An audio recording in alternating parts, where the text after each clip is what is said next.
Okay, it is March something or other, just before March break, and we have 16 questions here for your reach back. The first four are just simple area questions and perimeter questions taken from, I suppose, grade 5, 6, and 7. Your second four questions are your integer questions.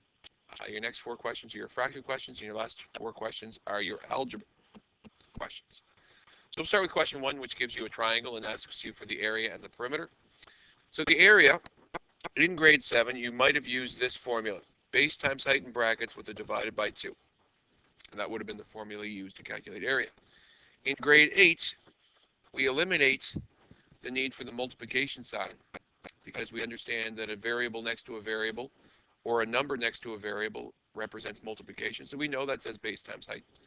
And to show divided by 2, we are now accustomed to seeing dividing by 2 associated with that look. So both of these are the same thing.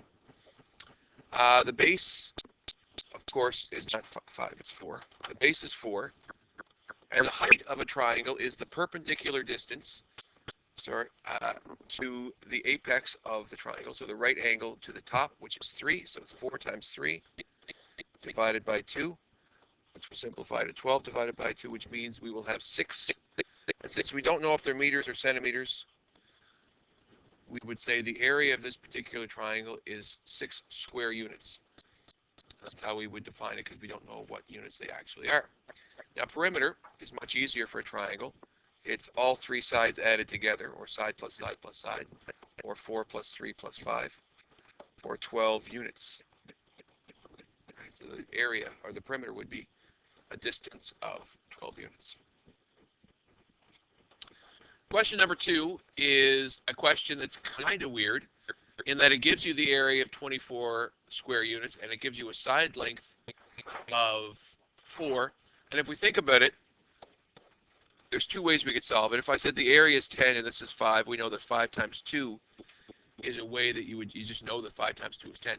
Or you could have said the area divided by the side you know equals the side you don't. Or 24 divided by 4 will tell you the side you don't know, which is 6. And once you know that, you can calculate the perimeter. Another way is to simply say perimeter is equal to, well, we won't bother with that. We'll just keep it this way. So once we know that, we know all 4 of our sides. And therefore, 6 plus 4 plus 6 plus 4 is 20. And our perimeter would be 20 units. Our third question, gives us a circle. In that circle, we do know that the diameter is 10 meters, but we're asked to calculate the area using the formula pi r squared. Now, in grade 7, again, you might not have used pi r squared. You might have said pi times r times r. That might have been what you used. But since we know that pi r is the same thing as pi times r, we could technically use that formula. But in grade 7, you probably learned that r times r can also be saying r squared, or a number multiplied by itself, in this case r multiplied by itself. So that's why we use r squared. Once we substitute everything in, pi will be 3.14, and that's not what pi is. So because it isn't that, we're going to say the area is approximately 3.14 multiplied by the radius.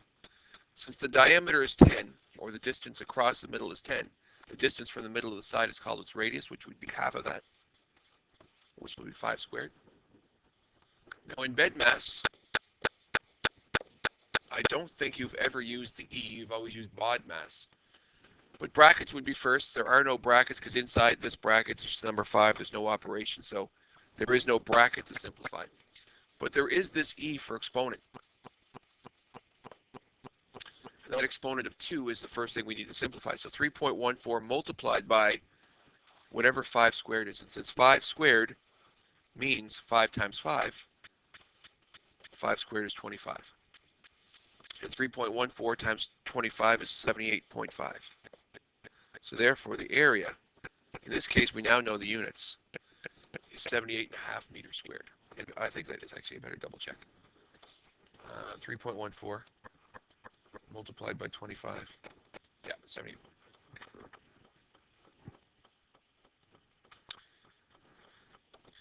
Question 4 gives us a square. One side is given, but these little marks here let us know that all 4 sides are the same length, so we do know it's a square.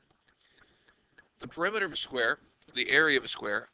For area of a square, we do length times width for a rectangle, but because it's a square, if I take the side and I multiply by itself, I can express that using that newfound exponent of 2, and I could say the area of a square's formula is side squared, or side multiplied by itself. When I substitute in, I could say 10 squared, and 10 squared, or 10 times 10, is 100. So the area of that particular square is 100 square units using the formula. And if I was to get the perimeter, I could say it's 10 plus 10 plus 10 plus 10. But back in grade 5, you learned, or 4, you learned that repeated addition can be expressing multiplication. Or the perimeter is equal to 4 groups of 10, which is getting ahead of myself because the formula for perimeter is 4 multiplied by the side length, or 4 multiplied by 10, or 40 meters if you simplify. So you could say perimeter is equal to side plus side plus side plus side. Or more appropriately, you could say 4 multiplied by whatever the side length is, because it's a square, and the perimeter is 40. Question number 5, if taken out of context, makes absolutely no sense, but if we think about what it means, it says equation, and we know it's from integers. So we started off with a positive 3, and we combined it with a negative 2. And back when you learned in grade 7 to add 2 integers together, you learned to make 0 pairs. So that positive 1 and that negative 1 make a 0 pair. That makes a negative 0 pair. And when I combine those two or add them together, I'm left with a positive 1. So the picture was representing the addition equation. 3 plus negative 2 equals 1. In the next one, this is a grade 8 question. And in this one, you're saying if you wanted to interpret what the picture looks like, it's removing 2 groups. So removing 2 groups of positive 3 leaves you with negative 6. It's a negative. That's the world's worst negative. Leaves negative 6. Now, if I was then to interpret it as an equation, removing 2 groups of positive 3 leaves you with negative 6. That would be the mathematical equation that would represent that picture. So removing 2 groups of positive 3 from nothing will leave you with negative 6. The next question is an order of operations question. And if I was to rewrite it in a different way,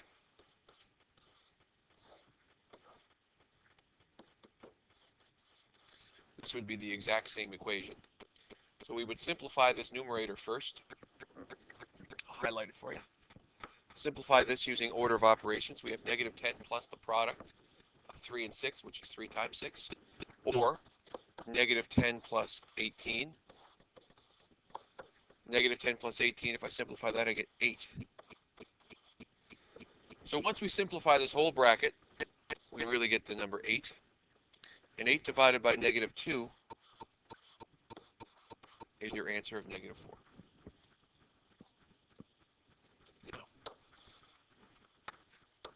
Question number, I don't know what we're on. I think we're 7, 8. So this is the product of 4 and negative 3 plus the product of 2 and 8. So I'm going to multiply those out to get negative 12, added to the product of the other one, which is 16. So negative 12 plus 16, I have more positives than I do negatives. So therefore my answer is positive 4. Excellent. Now we get into your fraction lines where we start with addition. Of course, addition and subtraction are grade 7 outcomes. And you learn that you need to find a common denominator, 5 being the lowest common multiple that 5 and 2 share. You could share any multiple of 5 and 2. You could use 20, 30, 40, 100. It doesn't matter. The reason why we choose 10 is because it allows us to keep our answer in lowest terms, potentially, or at least keep our numbers manageable. So when we do the first one, we get 3/5 is equivalent to 6/10. They're both the same amount. And 1/2 is equal to 5/10. Add your numerators, keep your denominator. Your final answer is 11/10, or as a mixed fraction, 1 1/10. No, the next one is subtraction. So now we have the exact same question, except this time the fractions, the equivalent fractions are going to be the same, but instead of adding them together, we're going to subtract them. Subtract the numerators to get 1 and keep the denominators to get 10. And your final answer is 3/5 take away a half equals 1/10. If I think in terms of money, 3/5, since it's equivalent to this in terms of money, 3/5 of a dollar is 60 cents. And a half a dollar, if I take away a half a dollar is 50 cents. 60 cents take away 50 cents would leave me with a dime, which is what this number is, a tenth of a dollar. Your next question is the product of 1 3/5 and 1 1/2. So the easiest way for us to do it, we can do it two ways. If you wanted to, you could use this area model, if you remember this from the days when we did multiplication. And we said the length of this entire side is 1 3/5 broken up into two parts. And this is 1 1/2. And then inside here, we could do the product of each of them.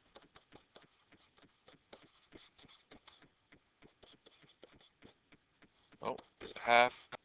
And 1/2 times 3/5, 1/2 times 3/5 is, I'm sorry, 1/2 times 3/5, yeah, is 3/10.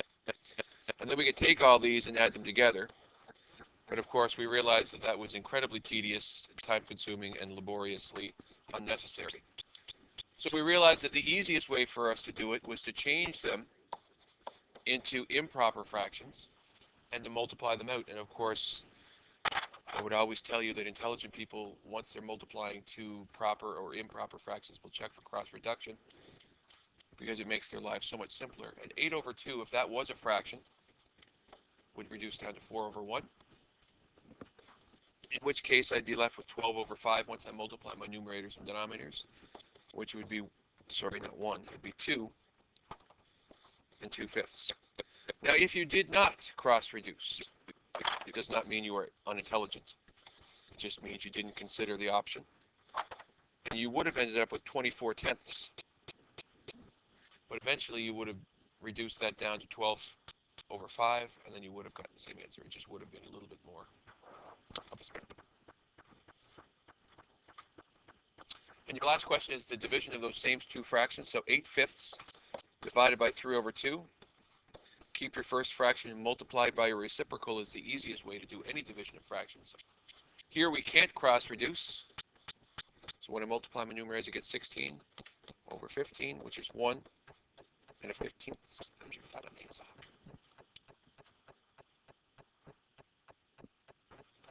Question 13, we get into our algebra questions. Here we have a two-step algebraic equation. Now, normally, the difference with a normal, average, everyday question that you'd find in a math textbook is we've kind of reversed things around. The constant of the equation is on the right-hand side and is the first term, which is unusual. And the coefficient, in this case a fractional coefficient, is the second term of your algebraic side. So we have two things we have to get rid of. The first thing, of course, is your constant of -4. We're going to add 4 to both sides to do that. That's going to leave us with 10 on the equivalent expression side. And now that we have this right here left, we're going to drop that negative sign down into our denominator. And we're going to have x over -2. Because it's still a -1/2 of x no matter where you put the negative sign. But because it's there, it allows us to do this step right now. It gives us the final answer of x equals -20.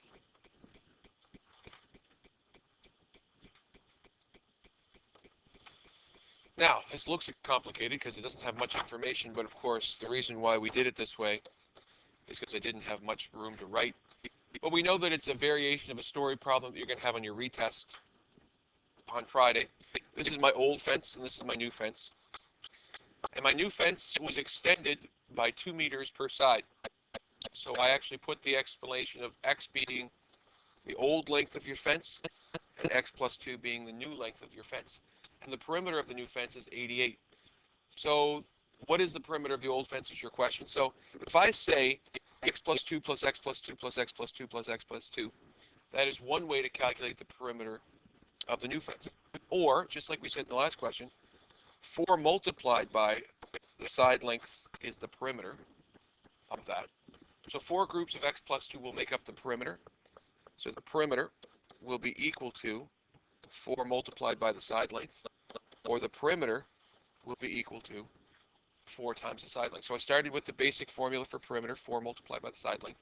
Substituted 88 for my perimeter, and substituted x plus 2 for my side length, which is a two-term expression. Now I have to isolate the variable. I'm going to divide both sides by 4. X plus 2 will equal 22.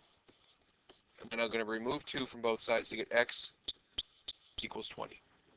I'm not done yet, because that is only how long one side of the fence was. So my old fence was 20 meters, because that's what x is. So therefore, the perimeter of the new fence will be 4 times the side length, or 4 times 20. And the perimeter of the old fence, therefore, is 80 meters. So therefore, the perimeter of the old fence is 80 meters. Zebo is 12. He gets 8.5 hours sleep. Is this okay? So we have this beautiful formula here. The number of hours of sleep is equal to 12 minus your age divided by 4. And that's, I guess, a real formula somewhere that somebody uses. So we do not wish to put both of our variables in here. But what I am going to do is I am going to calculate how much sleep Zebo needs as a 12-year-old. So I am going to leave S isolated, and I am going to substitute. So once I substitute the 12 in for his age, I can then simplify using bed mass. I have a subtraction, and I have a division. The first thing of those two I'm going to do is my division. So 12 take away 3, because 12 divided by 4 is 3. And S will equal 9. Now what this means is, if Zebo is 12 years old, apparently he needs 9 hours of sleep a day. Now the rest of the story problem says he's getting 8.5 hours of sleep. So therefore, he ain't getting enough. He needs, see ya, 30 minutes more.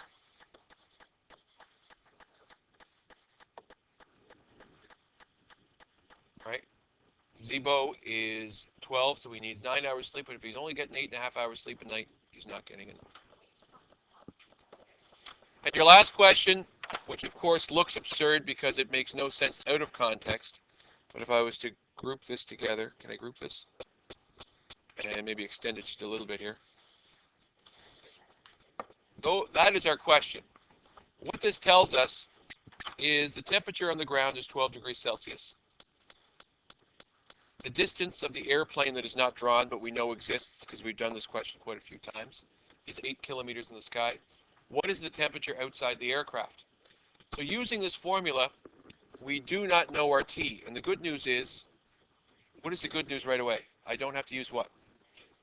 I don't need to use algebra sense. I just need to use bed mass sense to isolate the variable. The ground temperature being 12, and the height being 8 kilometers. Now, we've talked about this before. The height is measured in what units? No, the height is not measured in Celsius. The height is measured in meters. And since the information given to us is 8 kilometers, we have to make a quick conversion from 8 kilometers to 8,000 meters. So we're going to put 8,000 instead of 8 up there. And that's the only tricky part to this question. Once we have that, we're going to simplify that first part by using division first. 8,000 divided by 150 is 50.3 repeating. So 12. My computer is glitching, but we'll work through it. Takeaway, is it 53.3 repeating? Is that what it was? Okay. Thank God it's the last question. So for some of you, this is a very difficult thing to ask. So just use your calculator. 12 takeaway, 53.3 repeating. We know it's going to be a negative number because we're taking away more than we have.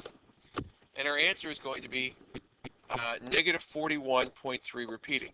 Or, since we know 0.3 repeating is a third, negative 41 and a third degrees Celsius. So therefore, the temperature outside the aircraft is negative 41 and a third degrees Celsius.